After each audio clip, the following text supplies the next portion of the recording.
University. The focus of today's topic is the transition from elementary school to middle school. Middle school. Though your child may barely be entering puberty and may still be a preteen, the transition to middle school is a big step on the road to maturity. For many teens or preteens, it can be a big scary step. So the beginning of junior high or middle school for your child can be both frightening and exciting at the same time. Researchers have found that students anticipating the move to middle school worry about three aspects of the change: logistical, social, and of course, academic. While you won't be able to calm your child's fears completely with some advanced planning and open discussions, you can substantially ease their mind. The first step is understanding what may worry them. Let's start with taking a look at some of the logistical concerns. When researchers asked kids what aspect of moving to middle school most concerned them, the top answers related to how things at the new school really worked. They wanted to know, how would they find the right classroom? Because in elementary school, perhaps they didn't change classes. What happened if they were tardy? What would be the repercussions? Where was the cafeteria? Where are the bathrooms? Middle school is much more complex environment than grade school. The campus is larger, there's more students, and instead of one teacher in one classroom, your child will have a separate instructor and classroom for each subject or block of subjects. So it's no wonder that kids worry about finding their way around in this new world. For your student with learning or attention problems, understanding the rules and procedures of the new school may be even more important to them. The challenge of navigating multiple transitions between classes and organizing books and materials for every subject may be all that your child can handle in the first few weeks. So in these following slides, I'm going to share some information that contains some strategies for helping your child to make a smoother transition from elementary school to middle school. One of the first strategies I'm going to share here is I suggest that you explore your school's website with your child present. Search for announcements, schedules, events. Show them how to navigate that site. I would also encourage you to accompany your child on campus tours and orientations that are offered to parents and incoming students. See, the better you understand the school layout and the rules, the more you can assist and help your child. I would also suggest that you get a map of the campus and take your child to explore. Pick a time after school, in the spring, or in the days just before school starts in the fall. Be sure to check in with the school office to get an okay for your explorations, but of course, that would be a great time to take a tour of that campus. I would suggest you include a couple of your child's friends on the campus treks. If you can bring some friends along, they can boost each other's memories about where things are and when school starts. I would suggest that you take advantage of summer programs, whether they be academic or recreational. They may be offered at your school or in some surrounding community centers, but your child will get a greater feel for the campus and a more relaxed atmosphere, perhaps if they attend a summer enrichment program that's hosted at the school that they will be attending. Get a copy of your child's class schedule, and of course, mark the location of her locker in each classroom and the bathroom on the school map.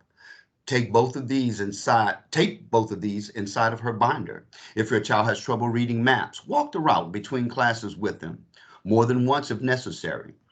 And find out the length of the passing period between classes. In other words, how much time do you have changing from one class to another? And time it for your child. Demonstrate how far he or she can walk in that amount of time. Make sure you get a copy of the student handbook. Then here in EBR, we have the EBR Student Rights and Responsibilities Handbook for every kid in the district, but each school have their own handbook for additional rules and regulations. Make sure you review these with your child and sign and return the signature page to their homeroom teacher.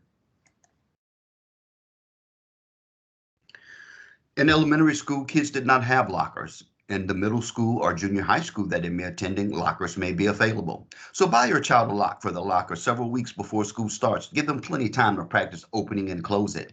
And I suggest you consider whether a combination lock is appropriate or a keyed lock is best for your child.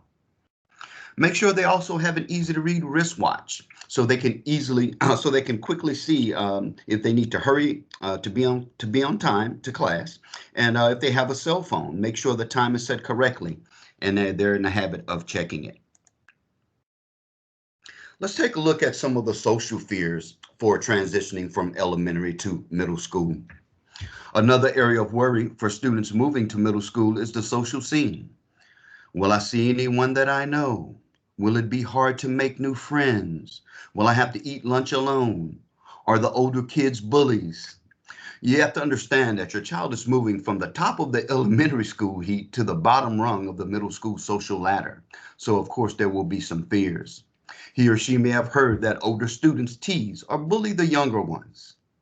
Make sure that they know that their best friends are unlikely to be in every single class with them. Even worse, there may be classes where they don't know anyone at all on the first day of school. Continuing with social fears, you need to remember that in addition to changing schools, your child is entering adolescence. This is a stage when kids start to rely much more on their peers and start to pull away from their parents. This is the time when being a part of a group is very important and being perceived as different can be devastating. So therefore, it is not surprising that finding friends in a new school will be a top priority for your preteen. The good news is that the more varied social environment also offers many opportunities to meet more varied people. So being in multiple classes each day means your child is going to be surrounded by more potential friends. The better news is that once students are settled in the middle school, they report that friendships and the social scene are among the best things about middle school.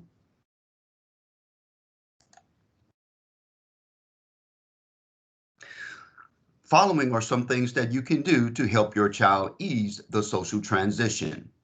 First and foremost, encourage your child to join some sports teams, clubs, or other extracurricular activities. Ease any loneliness in the wake of the early weeks of school by helping your child arrange weekend social activities, whether it be in the neighborhood, church, or with grade school friends. I would also encourage you to have your child to join group conversations. Discuss how to join in without interrupting, how to add something relevant to the conversation in progress. Talk about the traits that make a good friend, such as being a good listener. Talk about social skills with your child. Discuss how words and actions can affect other people. Practice skills needed for difficult social situations. And remind your child to make eye contact when speaking or listening to another individual. And finally, that big one, the academic concerns. Though most students worry more about the logistical and social aspects of middle school before they get there, once they're settled in, the academic concerns will rise to the surface. The questions that may arise: will the classes be too difficult? Will there be too much homework? Are the teachers hard graders? It's quite typical for the student's academic performance to drop upon entering middle school. It's typical. Along with everything else that's going on, you have a roller coaster of emotions. You have physical changes. You have social upheaval. Your child is also coping with more difficult classes, more homework, and a whole new set of academic expectations. You also have to understand that middle school teachers do not form the close bonds with students that your child may have enjoyed in grade school. There is less small group and personalized instruction, and teachers expect students to take charge of assignments and projects with less day-to-day guidance. Please understand that organization and time management demands will rise to a new level once your child transitions from elementary to middle school. So it is imperative that you teach them to be well organized. Through it, though it can seem overwhelming, keep reminding your child that he or she can manage these changes successfully though it will take some time and practice. So here are some tips to ease those academic concerns. If your child has an individualized education plan or an IEP, meet with the middle school IEP team no later than the spring before your child enters the new school. That will allow you to discuss the qualities of the ideal teacher for your child to help ensure the best placements for them. Make sure you meet with teachers early in the school year. Give them a profile of your child's strengths and weaknesses and areas where she may need some help. Encourage teachers to continue using strategies that have worked for your child in the past, such as writing homework assignments on the board or assigning your child a homework buddy that she can contact if she forgets what her assignments are. If the school has a homework hotline, make sure your child knows how to use it. Help your child with time management skills. Work together on a schedule that will allow for study time, break time, chores, and other activities.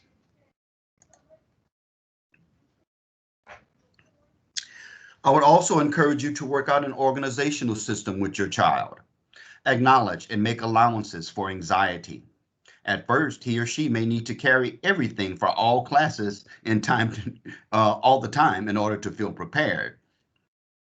I would also encourage you to avoid overreacting to grades. Remember, when most kids transition to middle school, their grades drop. Make sure your child gets a handle on how to meet the demands of the new school. It is critical in the early weeks. Stay connected to your child's schoolwork. Try to teach your child to work more independently while supporting them enough to give them confidence.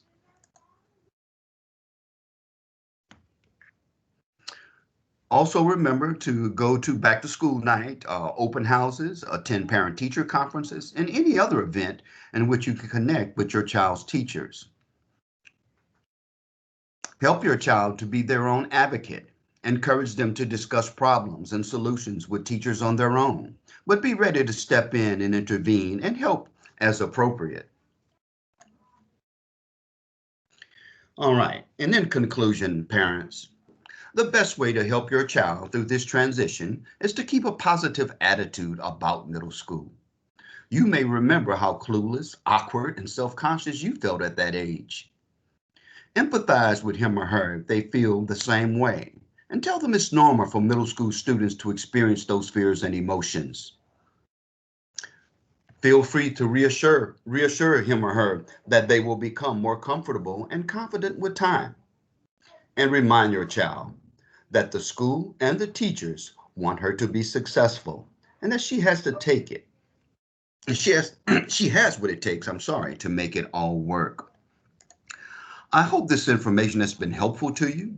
Once again, if you need more information or have any topics that you would like to suggest for future Parent University sessions, feel free to reach out to me, Marlon Cousin. My email address is mcousin, MCOUSIN, at ebrschools.org, and my direct line is 367-1801. Once again, thank you for joining in for another session of Parent University.